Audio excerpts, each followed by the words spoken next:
ఇందిరమ్మ రాజ్యం కాంగ్రెస్ ప్రజాపాలన అంటూ కాంగ్రెస్ అధికారంలోకి వచ్చి 70 రోజుల పైన అవుతుంది. ఈ 70 రోజుల్లో ప్రశ్నించిన చాలా మంది మీద దాడులు జరిగినాయి. బీఆర్ఎస్ కార్యకర్తల నుంచి నిన్నటి జర్నలిస్ట్ శంకర్ అన్న మీద దాడి వరకు, ముఖ్యంగా 2 జర్నలిస్టుల మీద దాడి జరిగింది.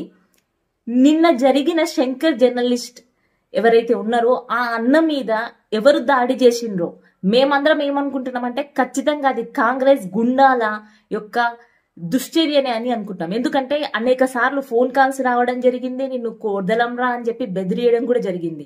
నిజంగా మీది కాంగ్రెస్ ది ప్రజాపాలనే అయితే ఆ నిన్న జరిగిన దాడి వెనకాల ఉన్నది ఎవరు? ఆ చేపించిన వాళ్ళ ఎవరైతే చేసిండ్రో వాళ్ళ వెనకాల ఉన్నది ఎవరో కనిపెట్టి బయటికి తీసుకొచ్చి శిక్ష పడేలాగా చేస్తేనే మీది ప్రజాపాలన అవుతుంది.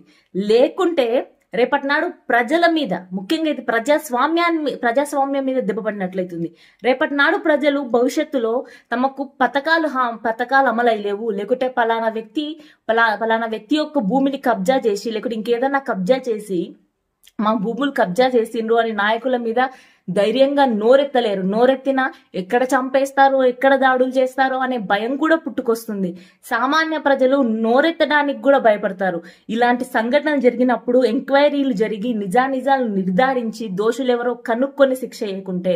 కాబట్టి కాంగ్రెస్ ప్రభుత్వం ఏంటంటే ప్రజలకు ఒక భరోసా కల్పించాలి, ఇది ప్రజాపాలననే అని చెప్పి భరోసా కల్పించాలంటే నిన్న జరిగిన శంకరన్న మీద దాడి జరిగిన వ్యక్తుల్ని కనిపెట్టి వాళ్ళను ప్రజల ముందుకు తీసుకొచ్చి వాళ్ళ వెనకాలన్నది ఎవరు, దాడి చేయించింది ఎవరు, దాడి చేయడానికి గల కారణాలు స్పష్టంగా తెలుసుకోకుంటే ఖచ్చితంగా ఇది కాంగ్రెస్ ప్రభుత్వమే చేయించిందని నమ్మాల్సి వస్తుంది.